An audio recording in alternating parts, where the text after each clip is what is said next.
Hi there, welcome to day 24 of Making It Big by Femi Otedola, and we are in the last lesson 23. Drum rolls! What does lesson 23 say? Lesson 23 says, appreciate the God factor. Femi Otedola is actually a Christian. I hope you know that. And the last two lessons, he wrote it like a child of God, like a minister, like a pastor trying to write a sermon. Say, my dear brethren, like Paul in the prison, to the church in Antioch, to the church in Thessalonica, to the church in Philadelphia, to the church in Philippines, I write to you in the name of our Lord Jesus Christ. Grace and peace be unto you. Now, appreciating the God factor, this story boils down from when he was a child. There's a particular place he wrote, and I like that story, where his dad took him to the office of his friend, where his friend was discussing, and they gave him a bottle of Coca-Cola and biscuits to eat while he was a child. 30 years later, he bought that company. And one of the things he wrote in this lesson is that nothing happens by chance. You already know that his father was the second civilian governor of Lagos State, which he didn't want to be. He was the one that persuaded his dad to, go into that political journey. And eventually, his dad became a governor, was governor for 685 days until, the whole saga happened. But there was a story here.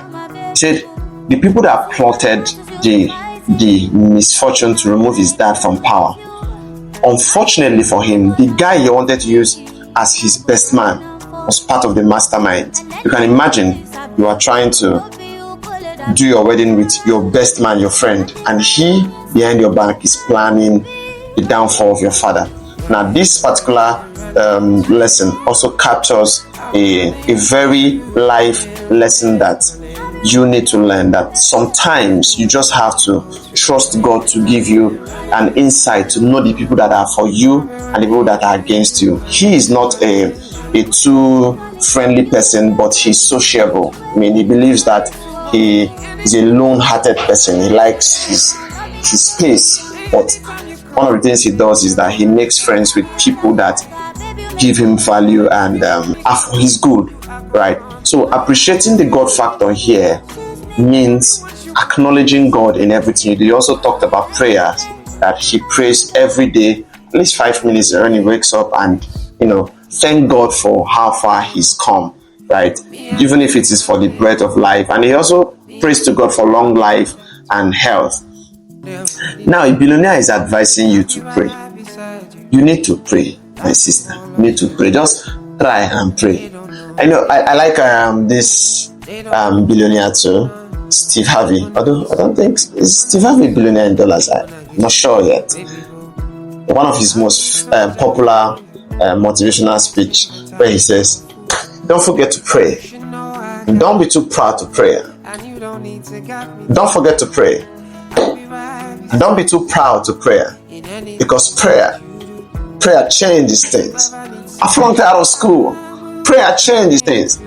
I got divorced. I'm on my third marriage. Prayer changes things." You'll be saying, but the truth of the matter is that rich people pray and they trust God for things, because one of the lessons we also find out in this book is that nobody is above downfall. Nobody is beneath anything, because you can fall.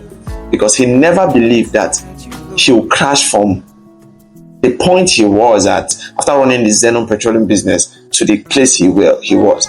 At the point he found out that, man, last, it is God that gives and it is God that takes. You could build everything you want to build, but just at the slightest seize of breath, everything becomes meaningless, and you face the real thing, which is eternity at last. So the God factor is you acknowledging God in all you do. Bible also says it is God that works in us both to will and to do. All things are for his pleasure. So see to it that as you are running your business as an entrepreneur, you also have God at the back of your mind, because you will need him along every step you take. I'll see you tomorrow in day 25 as we wrap up this book. Thank you so much.